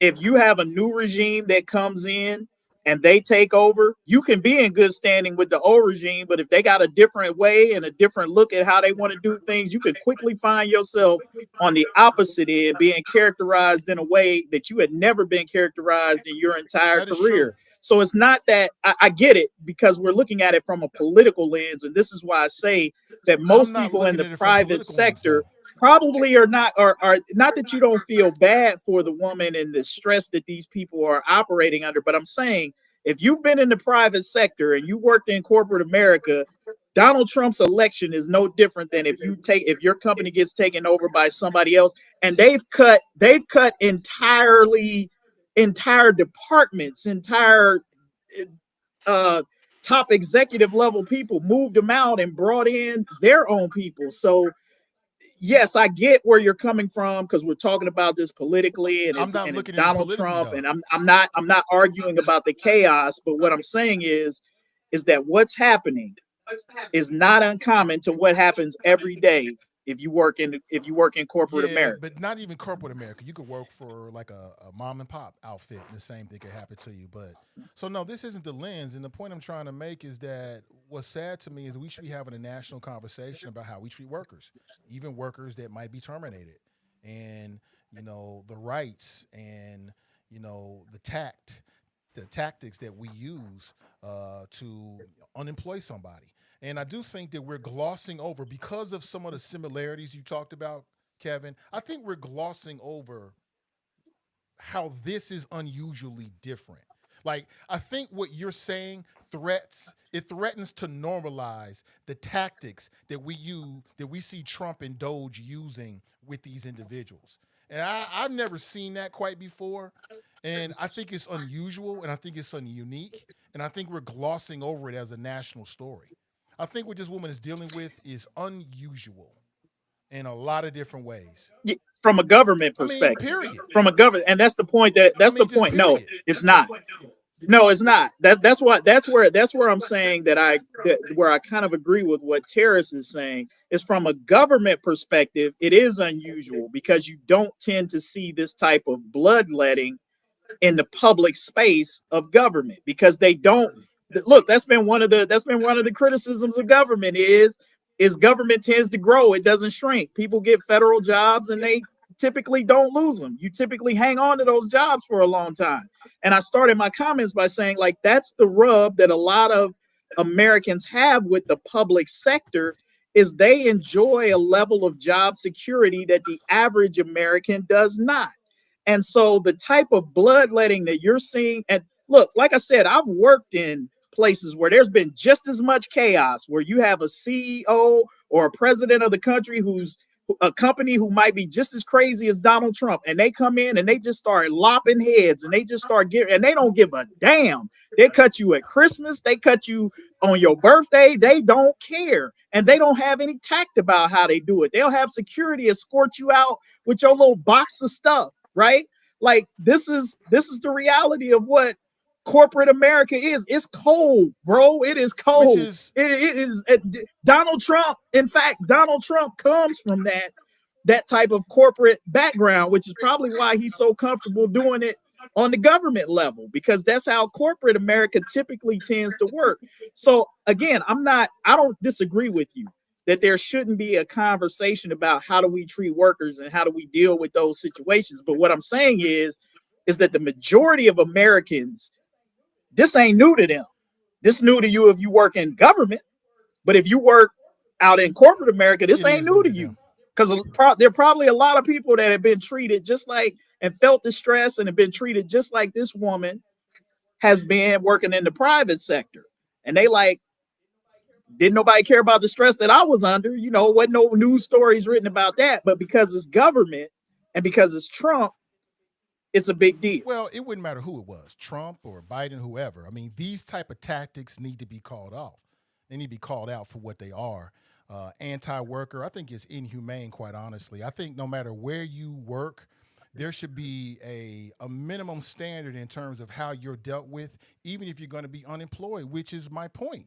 The point I'm trying to make is that part of the problem that we have with workers across the board is we need more union membership.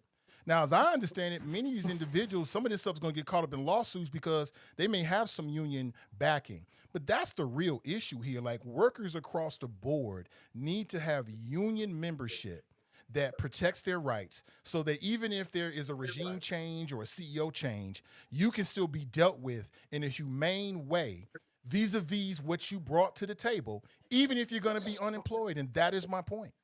That makes sense.